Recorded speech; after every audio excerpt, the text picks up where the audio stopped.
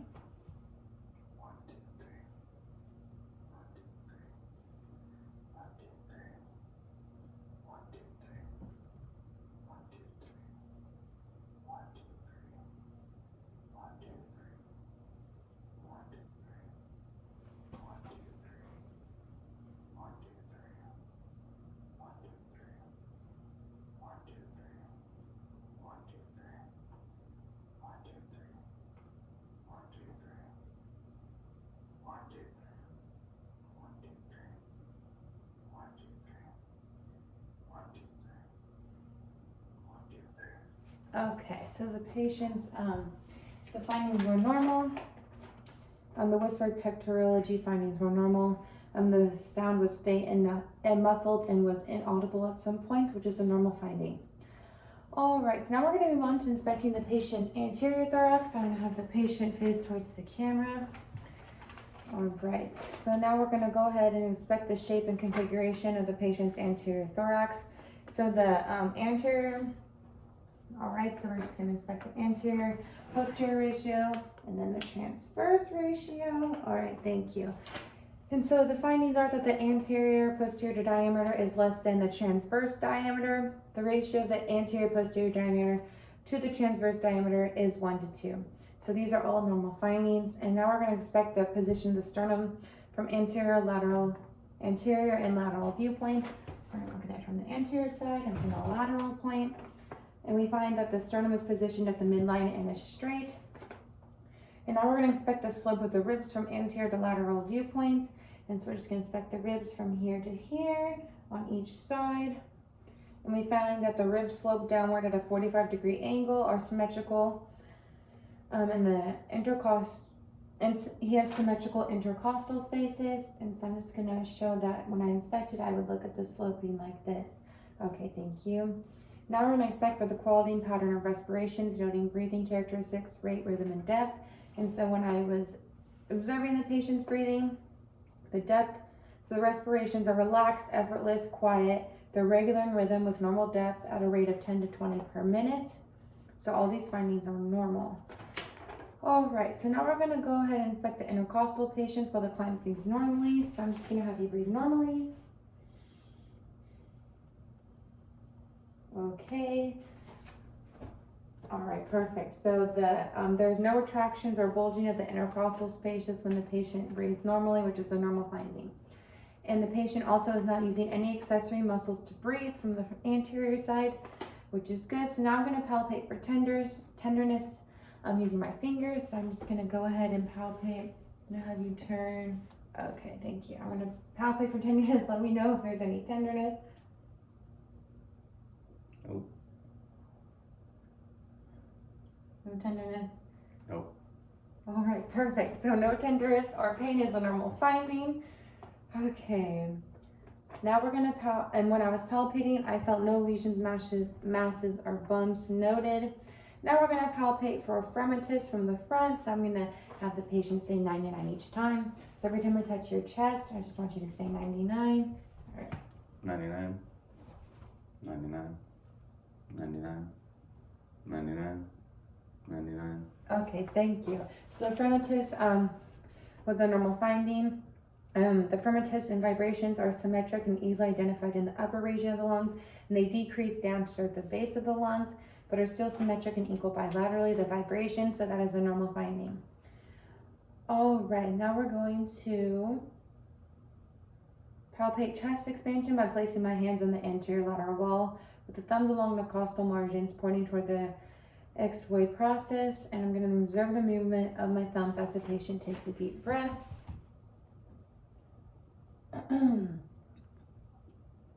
Okay, so I'm going to go ahead and place my hands on your chest.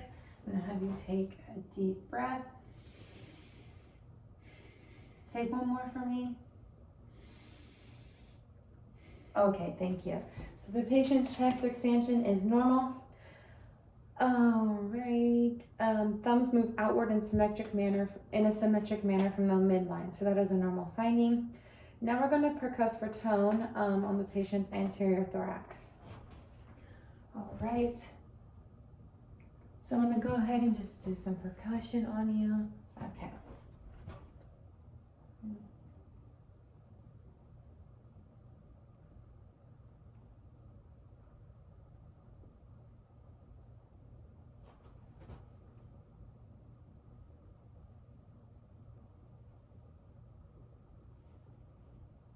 All right, so the percussion tones heard are a normal finding. There was resonance elicited over the normal lung tissue. There was dullness over the breast and heart. There was tympany over the stomach and flatness over muscles and bones.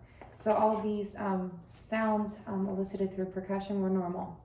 Now we're gonna auscultate for breath sounds, adventitious sounds, and the client's voice sounds. So I'm gonna go ahead and start with the breath sounds and adventitious sounds using my stethoscope on the client's anterior thorax. All right, so every time I put my stethoscope on you, I want you to take a deep breath. Okay. Or just breathe in and out. Okay.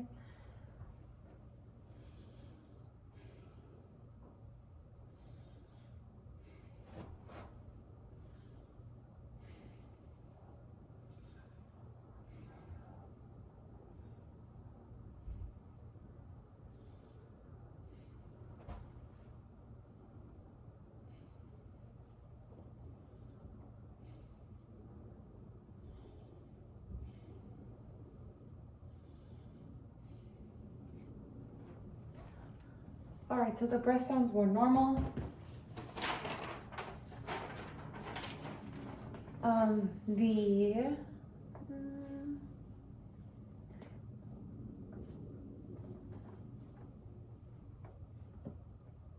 Okay, yeah, so the patient has clear bronchial, vesicular, and bronchial vesicular breath sounds in the different regions of the lungs, and there was no adventitious sounds such as wheezing or crackles were auscultated, so all these findings are normal.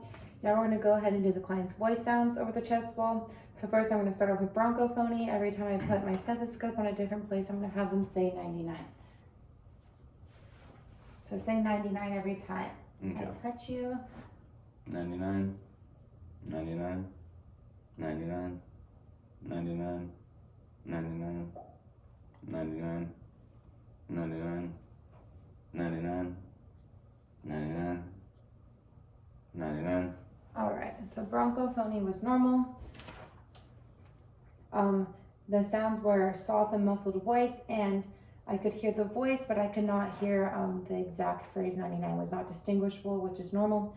Now I'm going to test for egophony, so I'm going to have the client repeat the letter E. So every time I touch you with the stethoscope, say the letter E. Okay.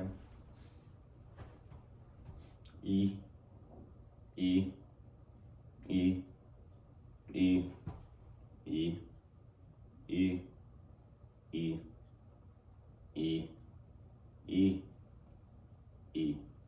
Okay, perfect. The egophony heard was normal. The voice was soft but muffled, but the letter E was distinguishable heard through the stethoscope, which is normal. Now we're going to test for the client's whispered pectorology. I'm going to have them whisper 1, 2, 3 every time I touch them. So every time I touch you, just whisper 1, 2, 3. Okay. 1, 2, 3. 1, 2, 3. 1, 2,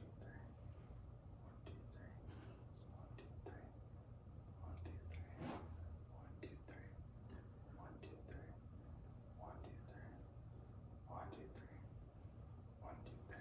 All right. So the whispered pectorology was normal. There was faint and muffled voice, and it was inaudible at some point, which is all normal findings. Alrighty, so that concludes our respiratory assessment. I'm just going to take my gloves off, wash my hands, and then I would escort the patient out of the room. All right.